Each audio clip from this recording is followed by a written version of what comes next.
ये कथा हरिवंश पुराण और महर्षि वेद व्यास द्वारा परिणीत है। रुक्मिणी हरण कथा। शिशुपाल का विवाह स्वर्ण के आभूषणों से सजी राजा भीष्मक के पुत्री रुक्मिणी से हो, इसलिए राजा भीष्मक रुक्मिणी के पिता थे और शिशुपाल की बारात में जाने के लिए राजा भीष्मक के भवन में पधारे थे। राजन, उस समय रुक्मिणी इस पृथ्वी तल पर उपमार रहित सुंदरी थी। उसके रूप का बखान सुनने से ही महातेजस्वी श्री कृष्ण उन्हें चाहने लगे थे। तब ऐसा जानकर रुक्मिणी ने भी निश्चय कर लिया था कि तेज और बल से संपन्न जनार्दन ही मेरे पति होंगे। परंतु कंस के वध के संताप से द्वेषित महाबली रुक्मी श्री कृष्ण के लिए उनके मांगने पर भी रुक्मिणी को नहीं देना चाहते थे। उधर राजा भीष्मक ने रुक्मिणी को मांगा। तब भीष्मक ने बलवान शिशुपाल को कन्या देना स्वीकार कर लिया। उधर बलराम और श्री कृष्ण भी यादव सेना के साथ भीष्मक के नगर में पधारे। तब राजा भीष्मक ने उन पूजनीय राजाओं का विधिवत पूजन किया और उन्हें बाहर ही ठहराया। जिसका कल विवाह होने वाला है, ऐसी रुक्मिणी ज्येष्ठा नक्षत्र में बाहर निकलकर इंद्र के शुभ मंदिर में इंद्राणी के पूजन के लिए गई। उनका कौतुक मंगल हो चुका था। शरीर से दिव्यमान रुक्मिणी बड़ी भारी सेना से घिरी थी। श्री कृष्ण के रूप में परम शोभा से संपन्न साक्षात लक्ष्मी के समान देवालय के समीप रुक्मिणी को खड़ी देखा। उस प्रिय दर्शना रुक्मिणी को देख महाबली केशव ने बलराम के साथ उसके हरण का निश्चय कर लिया। विष्णुओं से भी इस बात को कहकर वे रुक्मिणी को हर लेने को तत्पर हुए।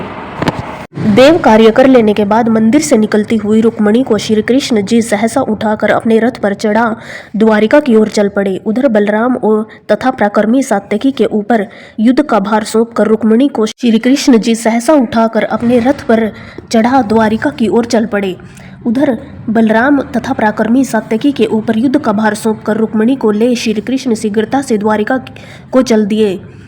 जरासंध तथा शिशुपाल कवच को धारण कर श्री कृष्ण का वध करने की इच्छा से क्रोध से भर कर निकले। उनके तब बलराम जी ने समस्त शत्रुओं को आगे बढ़ने से रोका। उस भयंकर युद्ध में आवेश के आगे बढ़ते हुए महाबली जरासंध को सात्यकी ने 6 बाणों से घायल कर दिया। उस समय यादवों और जरासंधकों का घोर युद्ध और देवासुर संग्राम की भांति हो रहा था। उस युद्ध में कुपित हो हाथियों से व रथियों से व सवारों से युद्ध कर रहे थे। पैदल सेना पैदल से व शक्ति और ढाल तलवार हाथों में लेकर एवं दूसरों के उत्तम अंगों को काटते हुए संग्राम में विचर कर रहे थे।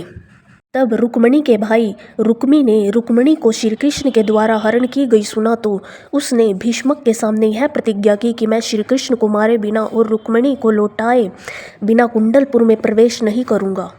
आयुधों से भरी ऊंची ध्वजा वाले रथ पर सवार हो, साथ में विशाल सेना ले क्रोध हो रुक्मी बड़े वेग से श्री कृष्ण की ओर चल पड़ा।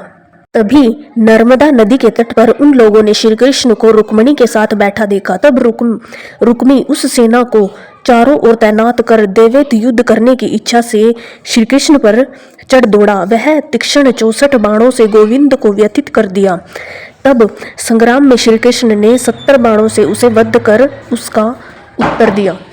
तब श्री कृष्ण ने रुक्मी को अपनी ओर आते देख रुक्मी के रथ की ध्वजा को काट गिराया और सारथी का सिर धड़ से अलग कर दिया। रुक्मी को इस प्रकार आपत्ति में पड़ा देखकर दक्षिण देश के सभी राजाओं ने श्री कृष्ण को मारने की इच्छा से उन्हें घेर लिया। उधर रुक्मी ने भी क्रोध के वशीभूत हो 5 तीक्ष्ण बाणों से श्री कृष्ण के वक्ष स्थल पर प्रहार किया और उनके सारथी दारुक को भी 3 बाणों से बेधा और झुके बाण से उनकी ध्वजा को काट दिया। तब श्री कृष्ण ने शीघ्र ही रुक्मी को घायल कर दिया। श्री कृष्ण ने रुक्मी के रथ को तोड़ दिया और कटे हुए धनुष वाला वह रुक्मी रथ टूट जाने से पैदल हो ढाल तलवार ले रथ से शीघ्र कूद पड़ा।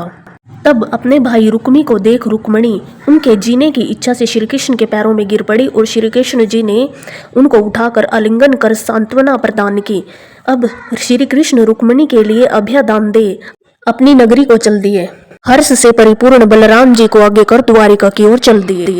तब अभिमानी रुक्मी अपनी बहन को न लौटा सकने के कारण मन के मद से युक्त प्रतिज्ञा भ्रष्ट होने से कुंडनपुर नहीं गया और विदर्भ देश में रहने के लिए दूसरे पुर का निर्माण करवाया, जो भोजकट के नाम से इस पृथ्वी पर प्रसिद्ध हुआ। वहीं रहकर महातेजस्वी रुक्मी अपने पराक्रम से दक्षिण दिशा का शासन करने लगा। तब श्री कृष्ण जी ने विधिवत रुक्मिणी का पाणी ग्रहण किया और रुक्मिणी के अतिरिक्त और अन्य 7 पटरानियां श्री कृष्ण जी के साथ थी। श्री कृष्ण जी की इन 8 पटरानियों के अतिरिक्त 16,000 स्त्रियां थीं, जिनमें उन्होंने एक ही समय में उतने ही रूप धारण करके विवाह किया था।